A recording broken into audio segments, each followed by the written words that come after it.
தமிழ் பேசும் அனைவருக்கும் வணக்கம். தமிழக அரசின் கூட்டுறவு வங்கி நகைக்கடன் தள்ளுபடி திட்டம் பற்றி நிறைய பேருக்கு பலவிதமான சந்தேகங்கள் இருக்கு. இந்த திட்டம் யாருக்கு கிடைக்கும், யாருக்கு கிடைக்காதுன்னு ஒரு பெரிய குழப்பமே நிலவிட்டிருக்கு. ஆனா நீங்க கவலைப்பட வேண்டாம். அரசு நகைக்கடன் தள்ளுபடி தொடர்பான உங்களுடைய அத்தனை கேள்விகளுக்கும் ரொம்ப தெளிவான பதில்களை இந்த முழுமையான வழிகாட்டில நம்ம பார்க்க போறோம். இந்த முழு தகவலையும் நாம 5 முக்கிய பகுதிகளா பிரிச்சு பார்க்க போறோம். முதல்ல இந்த திட்டம்னா என்ன, அதோட விதிகள் என்னன்னு பாப்போம். இரண்டாவதா யாருக்கெல்லாம் தள்ளுபடி கிடைக்கும், மூணாவதா யாருக்கெல்லாம் கிடைக்காதுன்னு தெளிவா தெரிஞ்சுக்கலாம். அதுக்கப்புறம் உங்களுடைய தகுதி நிலையை எப்படி செக் பண்றதுன்னு, ஒருவேளை தகுதி இருந்தும் உங்க பேர் விடுபட்டு போயிருந்தா மேல்முறையீடு எப்படி பண்றதுன்னு விளக்கமா பார்க்க போறோம். சரி, வாங்க முதல் பகுதிக்குள்ள போகலாம். இந்த முக்கியமான அரசாங்க அறிவிப்போட அடிப்படை அம்சங்கள் என்ன, இதோட ரூல்ஸ் என்னங்கறத முதல்ல இருந்து புரிஞ்சுக்கலாம். இந்த திட்டத்தோட முதல் மற்றும் மிக முக்கியமான விதி இதுதான். நீங்க 5 சாவரன் வரைக்கும் நகை வச்சு கடன் வாங்கியிருந்தா மட்டும்தான் இந்த தள்ளுபடி உங்களுக்கு பொருந்தும். இன்னும் கொஞ்சம் தெளிவா சொல்லணும்னா 5 சவரன் அப்படிங்கிறது 40 கிராம். இங்க நீங்க ரொம்ப கவனிக்க வேண்டிய ஒரு நிபந்தனை இருக்கு. ஒருவேளை உங்க நகையோட எடை 40 கிராம தாண்டி ஒரே ஒரு கிராம் அதிகமா, அதாவது 41 கிராமா இருந்தாலும் கூட மொத்த கடனுமே தள்ளுபடிக்கு தகுதி இல்லாததா ஆகிடும்.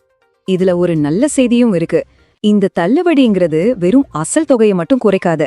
நீங்க கட்ட வேண்டிய அசல், அதுக்கான வட்டி, ஏன் அபராத வட்டி இருந்தா அதையும் சேர்த்து முழுமையா தள்ளுபடி செஞ்சுடுவாங்க.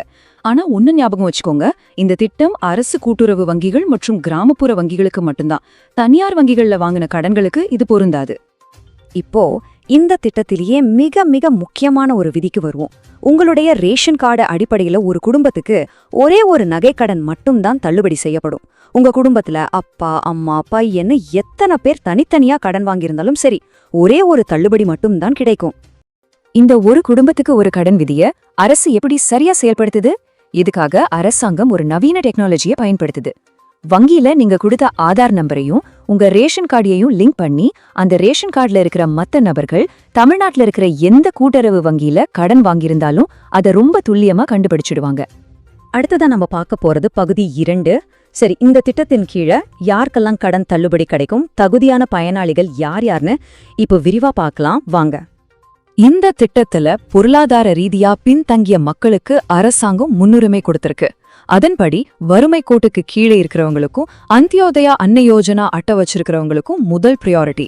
இவங்களை தவிர விவசாயத்துக்காக கடன் வாங்கின சிறு மற்றும் குறு விவசாயிகள், அரசு உத்தியோகத்தில் இல்லாதவங்க, அப்புறம் இன்கம் டாக்ஸ் கட்டாத பொதுமக்களுக்கும் இந்த தள்ளுபடி கிடைக்கும். தள்ளுபடி யாருக்கெல்லாம் கிடைக்கணும்னு பார்த்துட்டோம். இப்போ பகுதி 3ல யாருக்கெல்லாம் கிடைக்காதுங்கிறதையும் தகுதியற்றவர்கள்னு சொல்லப்படுறவங்க யாருங்கிறதையும் ரொம்ப தெளிவா நம்ம தெரிஞ்சுக்கணும் இல்லையா? இந்த பட்டியலை கொஞ்சம் பாருங்க. அரசு ஊழியர்கள், பென்ஷன் வாங்குறவங்க, அப்புறம் வருமான வரி கட்டுறவங்களுக்கு இந்த தள்ளுபடி கிடையாது.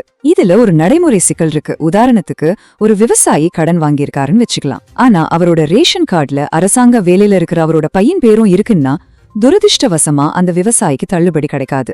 ஏன்னா அவங்க ரேஷன் கார்டை தான் இறுதி ஆதாரமா எடுத்துக்கிறாங்க. இது நிறைய பேரோட ஒரு மன வருத்தமாவே இருக்கு. சிலர் ரொம்ப கஷ்டப்பட்டு வட்டி கட்டி எப்படியோ கடனை முழுசா அடைச்சிருப்பாங்க. அவங்களுக்கு பணம் திரும்ப கிடைக்குமான்னு கேட்டா பதில் இல்ல. ஏன்னா இது இப்போ நிலுவையில இருக்கிற கடனை தள்ளுபடி செய்யற திட்டமே தவிர கட்டின பணத்தை திருப்பி கொடுக்கற திட்டம் கிடையாது. அடுத்ததா பகுதி 4. இது ரொம்பவே முக்கியமான நடைமுறை சார்ந்த ஒரு பகுதி. தகுதியான பயனாளிகள் பட்டியல்ல உங்க பெயர் இருக்கா இல்லையான்னு எப்படி சரிபார்க்கறது, அதுக்கான வழிகளை இப்ப பார்க்கலாம். இதுக்காக நீங்க எங்கேயும் அலைய தேவையில்ல. உங்க வீட்ல இருந்தபடியே இதை தெரிஞ்சுக்க 3 எளிய வழிகள் இருக்கு. 1, நீங்க கடன் வாங்கின பேங்க்ல நோட்டீஸ் போர்ட்ல லிஸ்ட் ஒட்டியிருப்பாங்க, அதை பார்க்கலாம். இல்லனா அரசாங்கத்தோட அதிகாரப்பூர்வ வெப்சைட்ல செக் பண்ணலாம்.